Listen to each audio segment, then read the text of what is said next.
Have you ever stood in a library and just looked?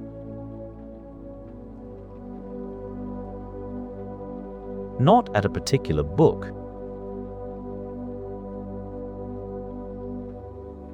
Not searching for anything.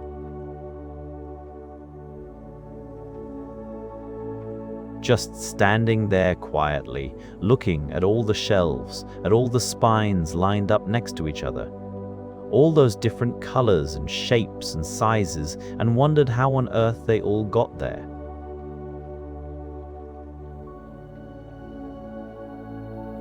It's a funny thing to think about. All those hundreds and hundreds of books sitting there so peacefully now, so still and quiet in their rows. But every single one of them made a journey to get there.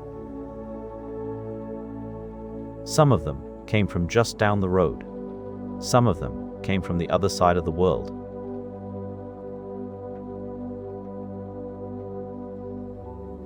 Some of them traveled across oceans, or waited in a warehouse for months, or sat in a pile in somebody's house for years before they finally arrived on that shelf. And now, there they are. All resting together. Let's think about that for a little while. There's no hurry. We can take our time.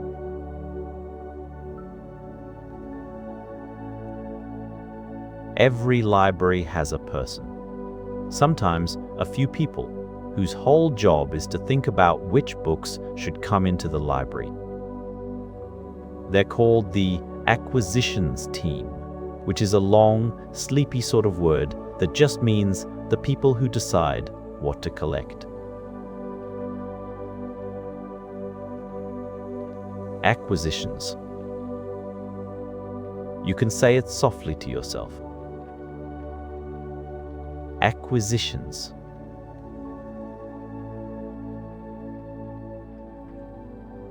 It sounds a little like something rustling in the pages of an old book. These librarians spend their days thinking about questions like, what do the people who use this library enjoy reading? What do they need to learn about? What are children asking for?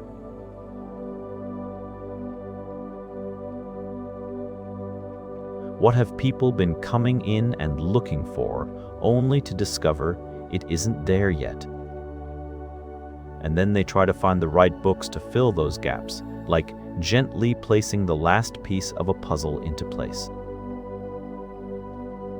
Isn't that a nice job to have, really? Sitting and thinking about books.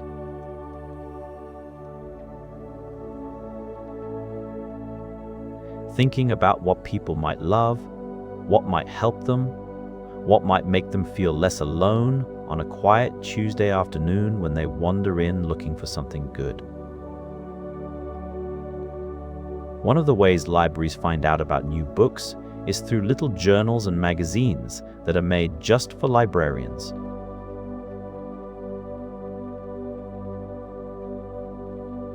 These magazines review books. They tell you what the book is about, who wrote it, whether it's written clearly, whether children would enjoy it, whether it fills a gap that wasn't filled before. Librarians sit and read these reviews very carefully, turning pages slowly, making small notes, thinking, yes, perhaps. Or, not quite. Or, oh, that sounds just right.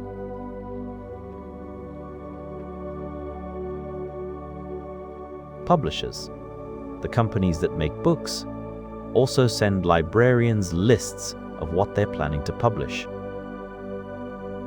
Big lists, sometimes, full of titles and little descriptions. A librarian might sit down with a cup of tea and work through one of these lists on a slow afternoon, ticking things that seem interesting. setting aside things that seem less useful, thinking about who in the community might want to read this one or that one.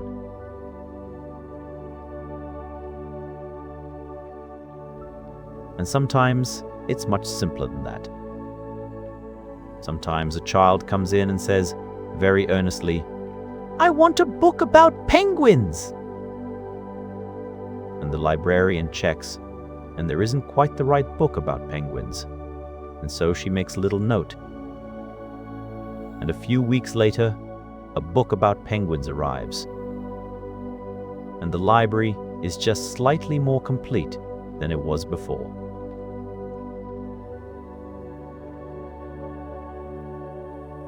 When a library decides to buy a book, they place an order.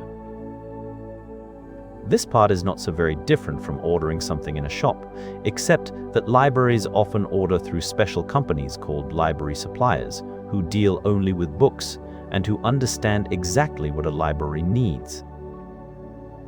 The supplier takes the order and finds the book.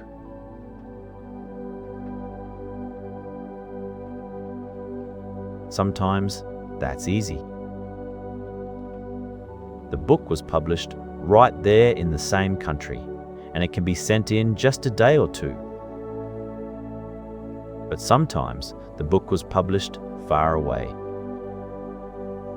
Maybe it was written in Canada, or Australia, or Norway, or Japan. And then the journey takes a little longer.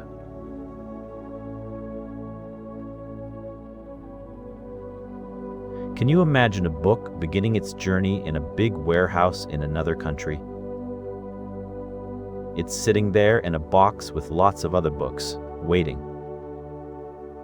Someone picks it up, scans a little label on it, puts it in a new box with some padding around it so it doesn't get knocked about, and seals the box up.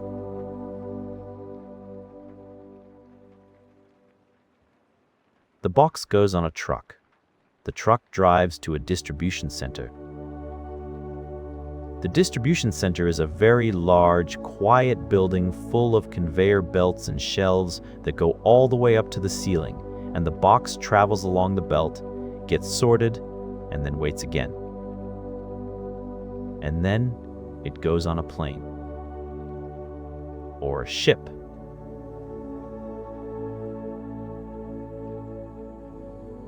Or another truck. Or sometimes all three, one after another. The book doesn't know any of this, of course. It's just a book. But we can imagine it for the book. We can imagine it traveling through the dark inside its box, crossing time zones, sitting in the hold of a big cargo plane somewhere high above the clouds, making its long, slow way toward the shelf where it belongs.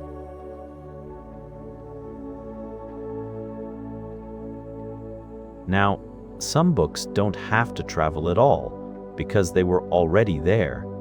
They just weren't in the library yet. These are donated books. All kinds of things can make a book become a donation.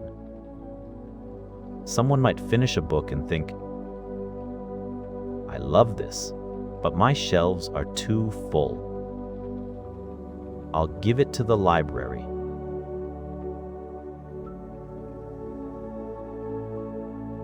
Someone might clear out a relative's house after they've grown old and find rooms and rooms full of books and bring them all along in cardboard boxes, a little sadly, but knowing that the books will be read again and won't just sit in the dark. Sometimes authors donate their books to libraries.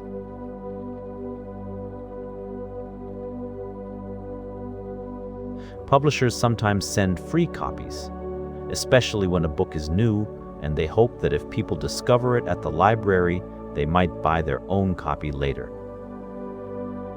Schools clear out old reading books and send them along.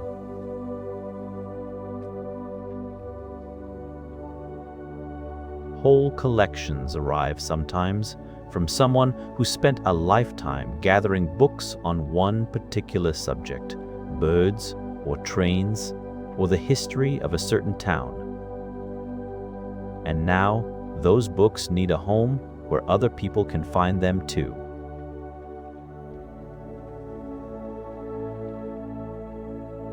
When donated books arrive at a library, someone has to look at every single one and decide, is this in good condition?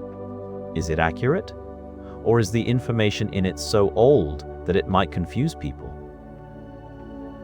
Does the library already have this book? Is it something that belongs here?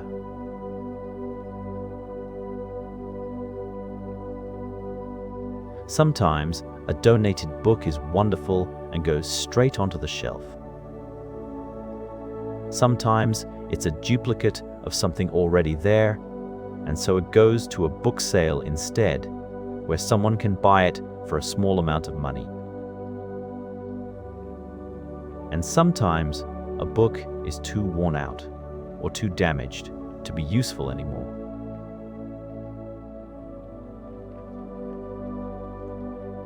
Those ones are recycled, which is a little sad, but also rather sensible.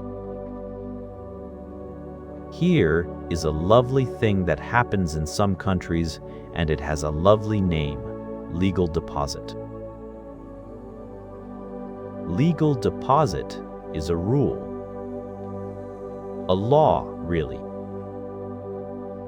that says if you publish a book in this country, you must send a copy to the National Library.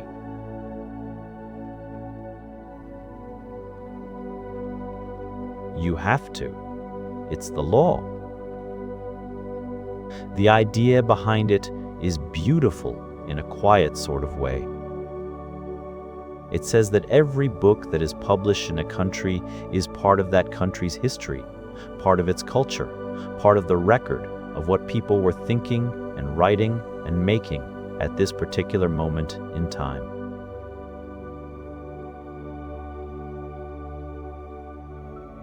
And so the National Library should have it, so it can be kept safe, so that people 100 years from now or 500 years from now can still find it and read it. In the United Kingdom, there is a library called the British Library, and it receives a copy of almost every single book published in Britain.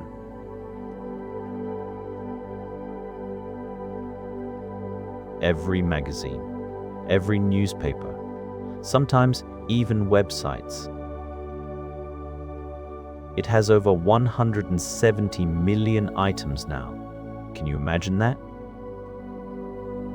170 million. If you tried to count to 170 million, one number per second, it would take you more than 5 years.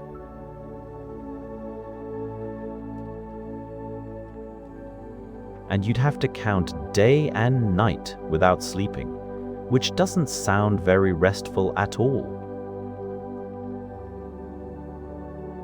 The Library of Congress in the United States is another one. It has hundreds of miles of shelves. If you put all its shelves end to end, they would stretch for hundreds of miles, longer than many countries are wide.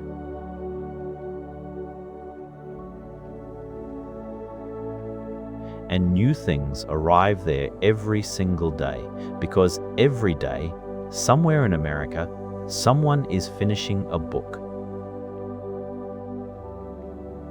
These enormous libraries don't collect books because someone decided they were good books, or popular books, or useful books. They collect them simply because they exist. Because a copy should be kept somewhere safe, just in case.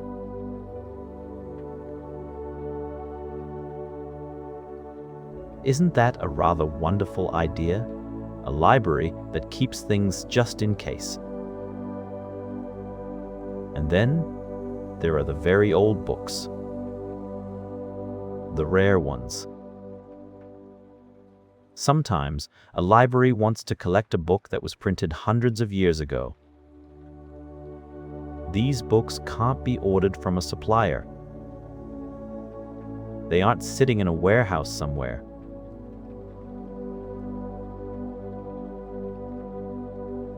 They exist in very small numbers, maybe only a handful of copies in the whole world. And to get one, a library has to find it. This is where things become a little like a gentle treasure hunt. There are specialist dealers who spend their whole lives finding and selling rare books.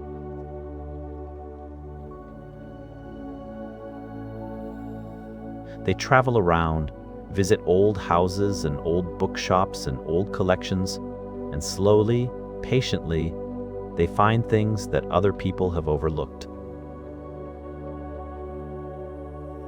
A book printed in the 1600s, still with its original binding, a little crinkled at the corners, smelling of centuries.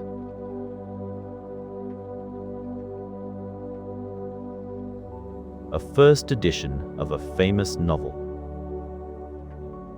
The very first printing, before the author was famous, before anyone knew the book would last.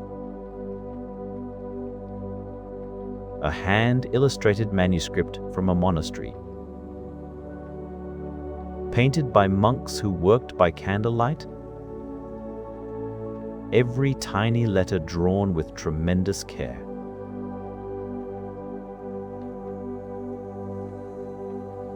When these books come up for sale, sometimes at auction where people bid against each other, libraries often want to buy them, and they save up for it because rare books can be very expensive. Sometimes charities or generous individuals give libraries money specifically to buy old and beautiful things.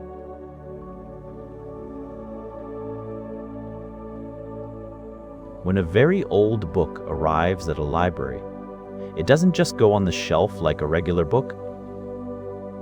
It goes into a special room, sometimes called the Special Collections Room or the Rare Books Room, where the temperature is carefully controlled and the light is kept dim and the air is filtered so that nothing deteriorates, nothing fades, nothing gets damaged.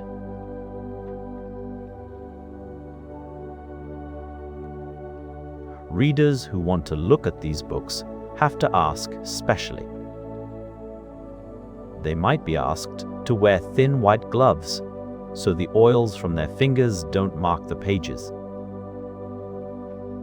They sit at a special table and they turn the pages very carefully. And they look at something that a person made with their hands hundreds of years ago.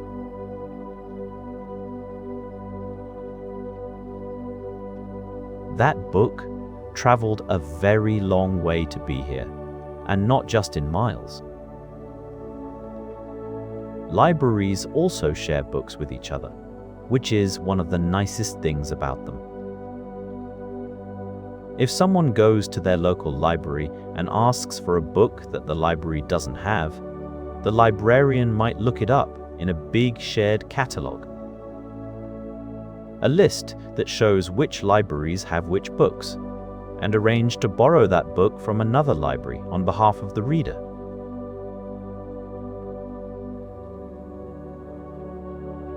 This is called an interlibrary loan, and it happens all the time. A book might travel from a large university library to a small town library, just because one particular person in that small town needed it. The book goes in a bag or a box, gets labeled carefully, travels in a van or by post, and arrives a few days later.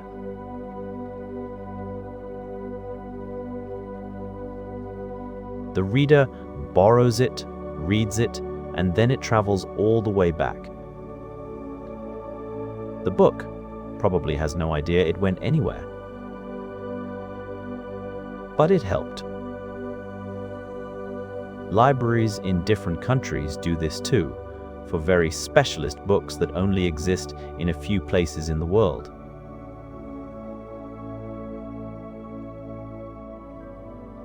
A researcher in New Zealand might need to read a book that's only held in libraries in Germany. A librarian in Scotland might need a book from a library in Brazil. Letters and emails go back and forth. Arrangements are made. Sometimes a digital copy of the book is sent instead, photographed page by page.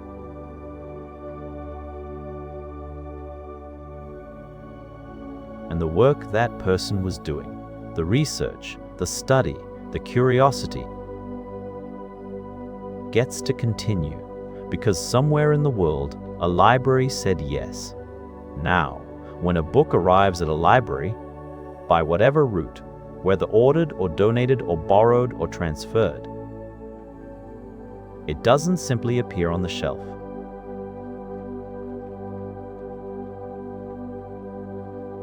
It has to go through something called cataloging, which is the process of giving the book its proper place in the library's system. A cataloger looks at the book very carefully. They read the title, of course, and note down who wrote it.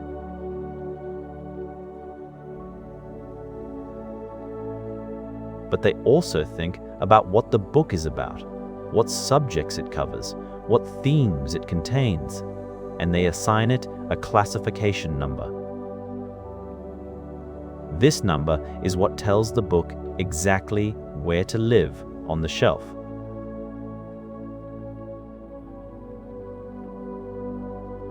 Most libraries use a system called the Dewey Decimal System, which was invented by a man named Melville Dewey in the 1870s. He had the idea of dividing all of human knowledge into 10 broad categories, things like science, history, language, the arts, and then dividing each of those into smaller and smaller groups, each with its own number.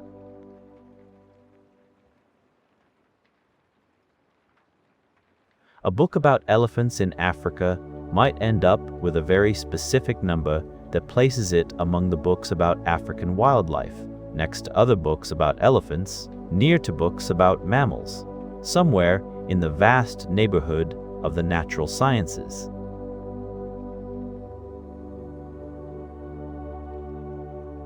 Every library's books are arranged in this quiet, orderly way, so that someone looking for a book about a particular thing can find everything the library has on that subject, all together in one place, all the books nodding at each other from their shelves as if to say, "Yes, hello, we're all here together."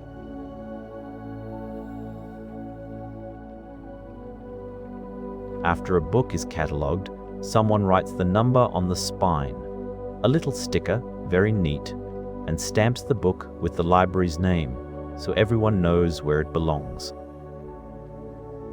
Some libraries put a plastic cover over the book's own cover to protect it. Then it goes on the shelf. And that's it, really.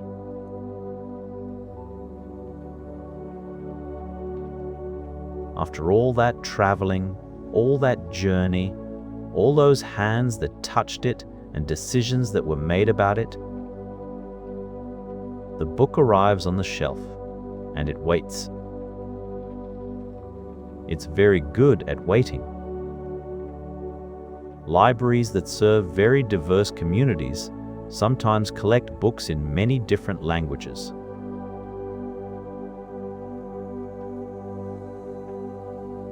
A city library might have books in Polish and Somali and Mandarin and Tamil and Portuguese and dozens of other languages, because the people of that city speak those languages, and they deserve to find books in their own words.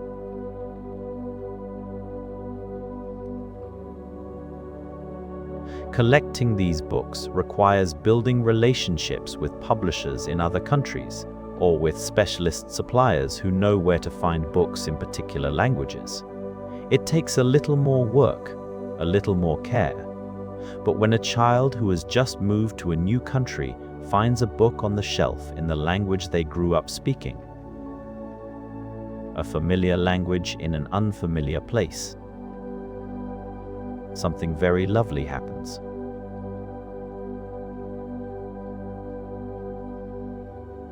They feel at home just for a moment. They feel seen. Some of those books have traveled a very long way to create that moment. From a printer in Nairobi or Seoul or Warsaw, all the way to a shelf in a city where nobody expected to find them. But a librarian thought, someone here might need this.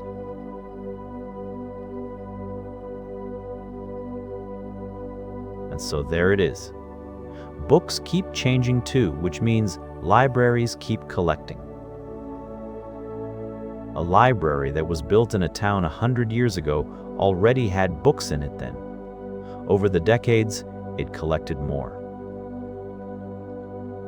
And some of those old books are still on the shelves, still being read, still useful.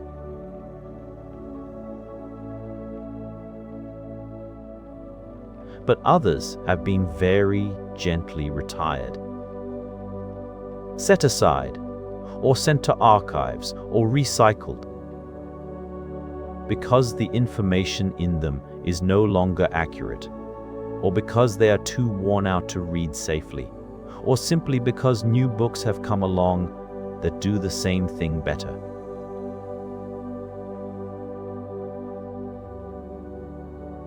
This process of gently deciding which books should stay and which should go is called weeding, which is rather a funny word for it. Like tending a garden, making space, letting things breathe. And then new books come in to fill the spaces left behind. The library is never quite finished. It's always gently changing, like a very slow river.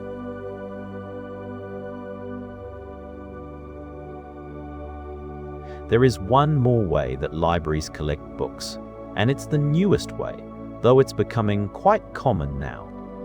Digital books. E-books, they're often called. They don't have spines, they don't weigh anything, they don't need a shelf, or a plastic cover, or a little number sticker.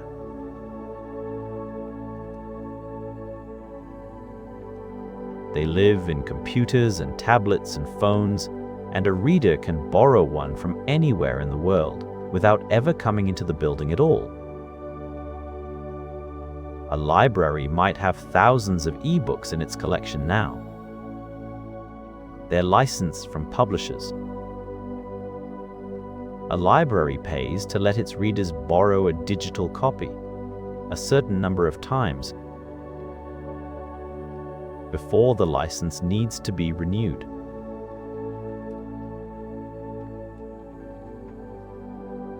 It's a little like buying a book that gradually wears out, even though digital books don't actually wear out. But here's the strange and slightly wonderful thing. When you borrow a physical book from a library, you're holding the exact same object that other people have held before you.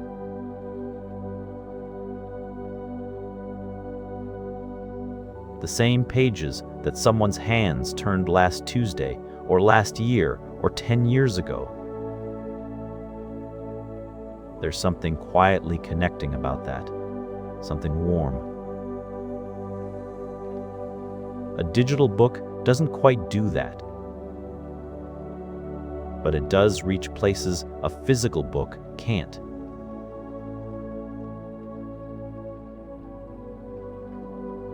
Someone who lives very far from a library building, or who can't travel easily, or who finds it difficult to hold a physical book, they can borrow a digital one, and the library still serves them. Still says, "Yes, come in." This is for you too. A library isn't just a building, it's a kind of promise.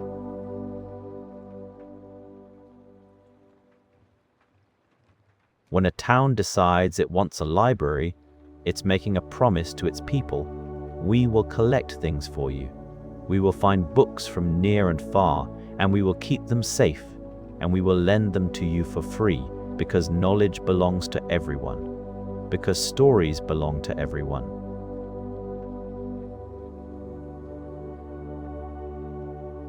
Because the curiosity you feel, that lovely, gentle, warm feeling of wanting to know things, is something that deserves to be fed.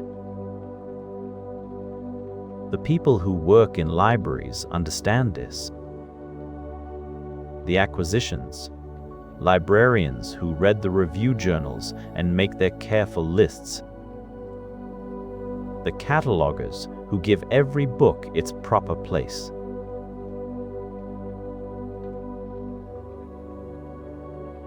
The people who unpack the boxes and check the spines and put the little stickers on.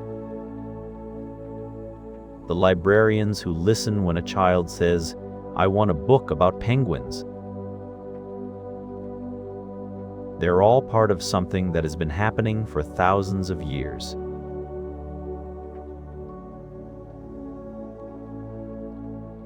The first libraries were in ancient Mesopotamia, in the land we now call Iraq, where clay tablets covered in cuneiform writing were gathered and stored in temples, because even then, people understood that knowledge was worth keeping. The Library of Alexandria, in Egypt, tried to collect a copy of every book in the known world, more than 2,000 years ago.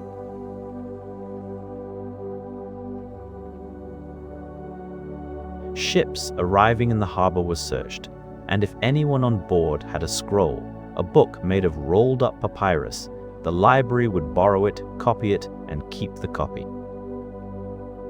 The idea is the same now as it was then. Collect things. Keep them safe. Let people read them. Think of a library shelf again.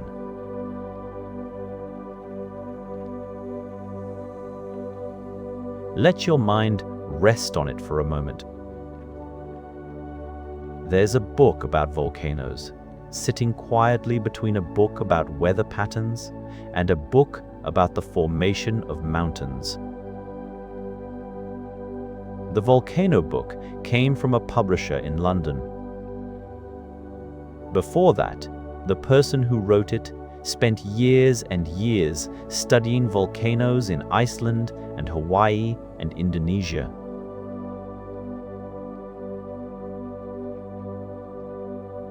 Her knowledge. All of that time, all of those hours standing near very hot things with a notebook is in that book. And now the book is here, on this shelf, in this town, waiting for a child who has been wondering what it's like inside a volcano.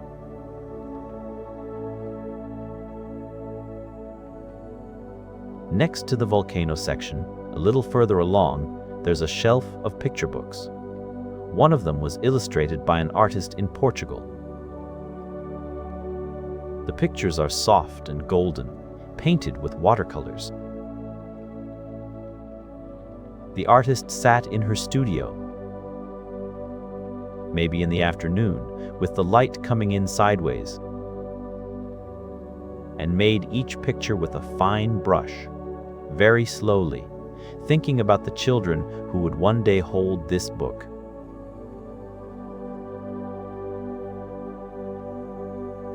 The book crossed an ocean to get here, and now a 4-year-old is going to pick it up tomorrow and hold it carefully with both hands and turn the pages and look at those golden pictures. Further along still, there's a very old book kept behind glass.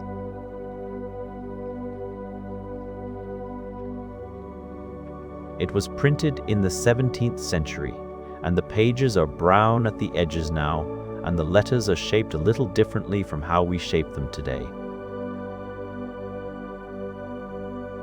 Someone, a real person, hundreds of years ago, set those letters in metal, one by one, and pressed them to the page. Hundreds of years ago.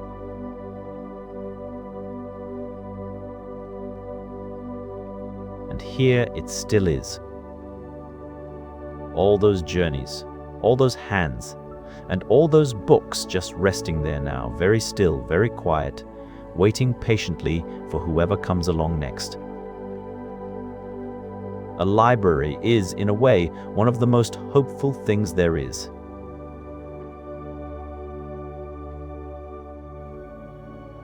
It says, we don't know who will come in through these doors, or what they'll be looking for, or what they'll need. But we've tried to have it ready for them. Just in case. Just in case someone needs to know about volcanoes, or someone is lonely and wants a story, or someone just moved here from far away and is hoping to find a book in a language that feels like home.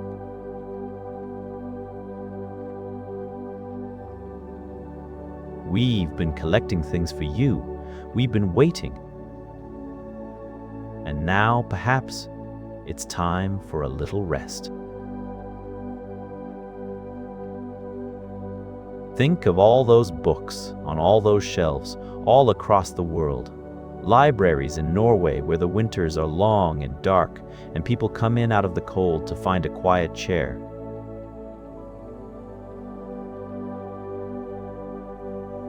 Libraries in Ghana and Kenya, some of them built just a few years ago, young and hopeful.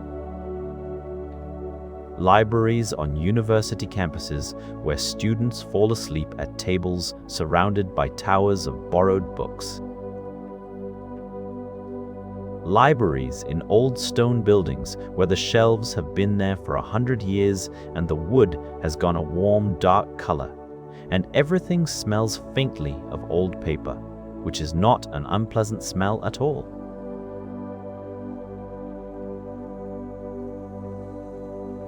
It's a rather comforting smell, actually. All those books. All resting now. The acquisitions librarian has gone home for the evening. The cataloguer has set down her pen. The shelves are very quiet, and the light is low, and the books are just there. Being books, which is all they need to do.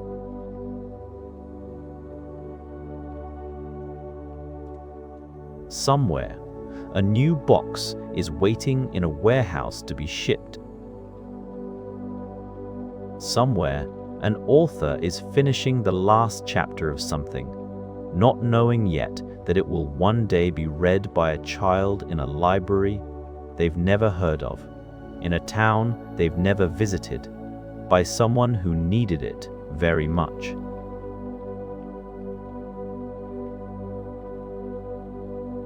Somewhere, a librarian is reading a review in a journal and thinking, yes, perhaps.